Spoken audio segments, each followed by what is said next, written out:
নমস্কার বন্ধুরা, আজকে দেখে নাও চটজলদি একটা ছোট্ট টিফিনের ব্যবস্থা করেছি। আশা করি তোমাদের ভালো লাগবে, তোমরা করতেও পারবে। অনেকের বাড়িতে গাজর খাওয়া পছন্দ করে না, তো আমার বাড়িতেও সেরকম গাজরটাকে আমি এইভাবে রান্নার মধ্যে কুড়িয়ে বা কোনো কিছুর মধ্যে গাজরটাকে ব্যবহার করি। কড়াই গরম করে অল্প একটু তেল দিয়ে তার মধ্যে 5 ফোড়ন দিয়ে গাজরটাকে নাড়াচাড়া করে ধনেপাতা কুচি, লঙ্কা কুচি সব দিয়ে দিলাম, যা ইনগ্রিডিয়েন্টস দেখেছো, দিয়ে নাড়াচাড়া করছি। এবার নুন দিয়ে একটু নাড়াচাড়া করেই জল ঢেলে দেবো। খুবই কম সময় লাগে এই টিফিনটা করতে। আমি রুটির তরকারি, আলুর তরকারি, আলু চচ্চড়ি বলো বা আলুর তরকারি, আমি ঠিক এইভাবে গাজর দিয়ে করি। সেখানে আমি আজকে একটু অন্যরকম করছি।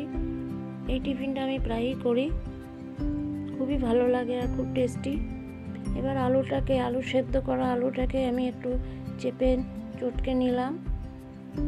হাতে চটকে নিলে তাড়াতাড়ি হবে আরও। এবার ওই কড়াইয়ের তরকারির মধ্যে মশলার মধ্যে আলুটা দিয়ে নাড়াচাড়া করে নামিয়ে দেবো। তারপরে একটু ভালো করে ঘেটে নাও, ঘেটে নিলেই জিনিসটা চপের মশলার মতন হয়ে যাবে। এবার রুটি কিছু বানিয়ে নিয়েছি আগেই। এতে রুটিটা আগে থেকে বানিয়ে নিলেও কোনো অসুবিধা নেই বন্ধুরা, তোমরা রুটিটা আগের থেকে বানিয়ে নেবে, সময়টাও কম লাগবে। এবার রুটির মধ্যে এইভাবে পুরটা দিয়ে চেপে, হাতে চেপে একবার বেলে দেবে। এইভাবে কয়েকটা করে নিয়ে তারপরে আমি অল্প সেকে অল্প তেল দিয়ে পরোটাটা তৈরি করব।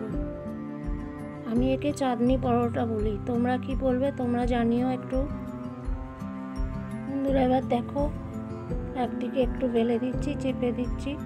ধারগুলো সবসময় চেপে দেবে যাতে ফুলে যায়।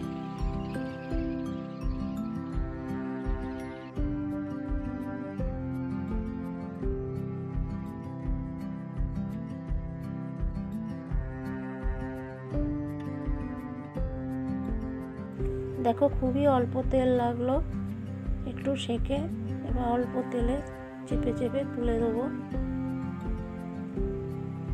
আমি এটা আটা দিয়ে করেছি, তোমরা ময়দা দিয়েও করতে পারো। আমি যা যা দিয়ে করলাম সব আমাদের ঘরেই হাতের কাছেই থাকে, তোমরাও অতি সহজে চটজলদি করতে পারবে। বন্ধুরা তোমরা এইভাবে করে দেখো।